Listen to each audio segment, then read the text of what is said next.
ஓம் சக்தி. உலகமெல்லாம் சக்தி நெறி ஓங்க வேண்டும். ஒவ்வொருவர் மனக்குறையும் நீங்க வேண்டும். அன்னையின் அருள்வாக்கு. கூத்து படக்காட்சி முதலியவற்றை காணும்போது உன் பக்கத்தில் எது நடந்தாலும் உனக்குத் தெரிவதில்லை. உன் கண்ணும் கருத்தும் அந்த படக்காட்சியிலேயே ஒன்றிவிடுகிறன. அதுபோல ஆன்மீகம் என்ற படக்காட்சியில் அபிடேகம், அர்ச்சனை, மெளனம், தியானம், தொண்டு முதலான நிகழ்ச்சிகள் உண்டு. அவை போன்ற காரியங்களில் நீங்கள் மனமார ஈடுபடும் போதுதான் நீங்கள் முழுமையான ஆன்மீக முன்னேற்றம் பெற முடியும். உலகியல் வாழ்க்கை என்கிற இந்த படக்காட்சியை விட தெய்வ படக்காட்சி உங்களுக்கு உபயோகமுள்ளது. சினிமா படக்காட்சியின் போது நீங்கள் எவ்வாறு அமைதியையும் மௌனத்தையும் கடைப்பிடிக்கிறீர்களோ அதுபோல ஆன்மீக படக்காட்சியிலும் அமைதியையும் மௌனத்தையும் கடைப்பிடிக்க வேண்டும். ஒரு குடும்பத்தில் ஒருவர் சம்பாதிக்க மற்றவர் எல்லோரும் உட்கார்த்து சாப்பிட்டு வந்தால் என்ன நேரும்? வருமானத்தில் துண்டு விழும்.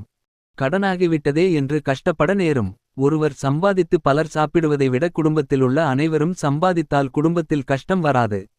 அதுபோல குடும்பத்திலுள்ள ஒருவர் மட்டும் ஆன்மீகத்தில் ஈடுபட்டால் போதாது. அனைவரும் ஈடுபட வேண்டும். குடும்பத்தில் உள்ள 10 பேரும் ஆன்மீகத்தில் ஈடுபடும்போது அந்த 10 பேரின் உழைப்பிற்கான பலன் கிடைக்கும். ஏதோ பெரியவர்கள் சேர்த்து வைத்துச் சென்றுவிட்டார்கள். அதனை அனுபவிக்கலாம் என்று நினைத்து திவாலாக்கிவிடக்கூடாது. உன் முயற்சியாலும் உழைக்க வேண்டும். உனது முன்னோர் செய்த புண்ணியத்தில் மட்டும் வாழ நினைக்காதே. உனக்கான புண்ணியத்தையும் சம்பாதித்துக் கொள். ஒரு கிராமத்தில் பொருள் இல்லாமல் கஷ்டப்படுகிறவனுக்கு அக்கம் பக்கத்தில் உள்ளவர்கள் பொருள் கொடுத்து உதவி செய்ய வேண்டும். அப்படி பொருள் கொடுத்து உதவியிருந்தால் அவன் திருடும் பழக்கத்தை மேற்கொள்ள மாட்டான். சோம்பேறியாக மாட்டான். நல்லவளையும் சோம்பேறி ஆக்குவது திருட்டு.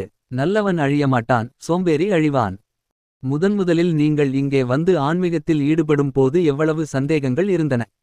பாலகள் என்று என்னால் கூறப்படும் அடிகளாரைப் பற்றியும் அடிகளார் என்று நீங்கள் குறிப்பிடும் அடிகளாரைப் பற்றியும் எவ்வளவு சந்தேகப்பட்டீர்கள். என் அருள்வாக்கு பற்றியும் சந்தேகப்பட்டீர்கள். அப்படி இருக்குமோ இப்படி இருக்குமோ என்றெல்லாம் நீங்கள் சந்தேகப்பட்டீர்கள். இப்பொழுதான் ஓரளவு தெளிவு உங்கட்கே வந்திருக்கிறது. அன்றிருந்ததும் இதே அடிகளார்தான். இன்றிருப்பதும் அதே அடிகளார்தாள். நீங்கள் எப்படி நினைத்திருந்தாலும் பாத்திரம் ஒன்றுதான். அடிகளாரை குறைவுபடுத்தி மற்றவர்கள் பேசும் போது நீங்களும் பேசினீர்கள். மற்றவர்கள் சிரிக்கும்போது நீங்களும் சேர்ந்து கொண்டு சிரித்தீர்கள்.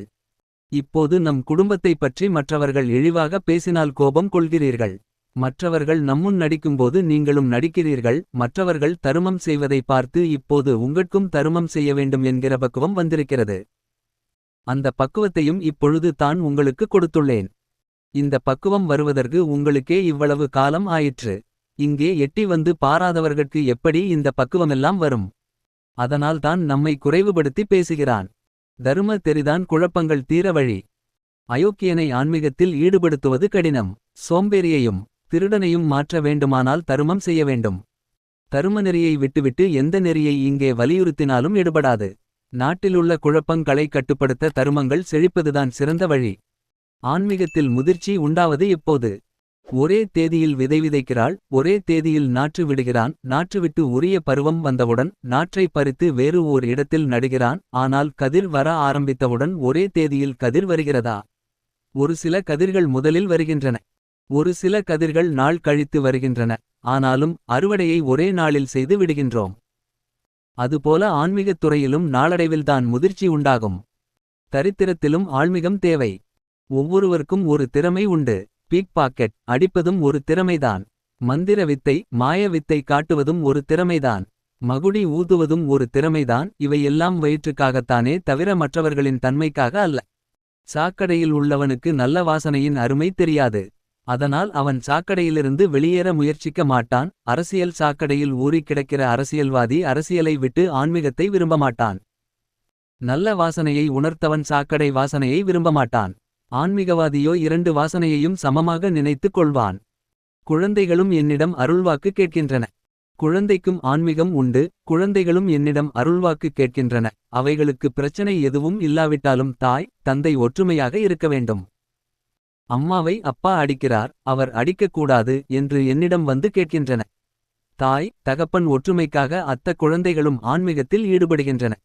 பெரியவர்கள் காரணம் கருதி அழுகிறார்கள். ஆனால் குழந்தையோ தாய் தகப்பன் அழுதால் தானும் அழுகிறது. தொண்டர்கள் சிலர் இங்கே நன்றாக உழைக்கிறீர்கள். வேலையெல்லாம் முடித்துக்கொண்டு வசதியாக படுக்காவிட்டாலும் தூங்குவதற்கு வசதியாக படுத்து ஓய்வெடுக்கின்றீர்கள். அபிடேகம் செய்துவிட்டு வியர்வை வெளியேறிய பிறகு நன்றாக தூங்கி எழுந்து. ஒரு பொலிவு வந்தவுடன் மறுபடியும் தொண்டு செய்வதற்கு ஓர் உற்சாகம் ஏற்படுகிறது. அதுபோல ஆன்மீகத்தில் ஈடுபட்டு தொண்டு செய்யும்போது முதலில் சோர்வு ஏற்படும். அப்படி ஏற்பட்டாலும் முடிவில் உங்களுக்கு பொலிவு உண்டாகும். மாமனார் மாமியார் இருவரும் வீட்டுக்கு வருகிற ஒரு பெண்ணின் சீர்வரிசை பொருளை குறித்துத்தான் பேசுகிறார்களே தவிர வருகிறவளின் குணத்தை பார்ப்பதில்லை. மருமகளை மகளாகவே கருத வேண்டும். கீழே இருக்கிறவன் மேலே வரலாம். மேலே இருக்கிறவன் கீழே வர ஆசைப்படமாட்டான். பொருள் சேரச் சேர அன்பு வராது. களைகள் கவலைகள் பொருள்கள் பொறாமை ஆகியவை என்றைக்குமே உங்களுக்கு ஆபத்தானவை. பாலை கடைய கடைய அதிலிருந்து பல பொருள்கள் வெளிப்படுகின்றன. தயிர் வெண்ணெய் நெய் மோர் என்ற பல பொருள்கள் வெளிப்படுகின்றன. அதுபோல ஆன்மீகத்தில் உள்ள பல பொருள்களை தியானத்தின் மூலமாக நீங்கள் வெளிக்கொண்டு வரலாம். ஓம் சக்தி.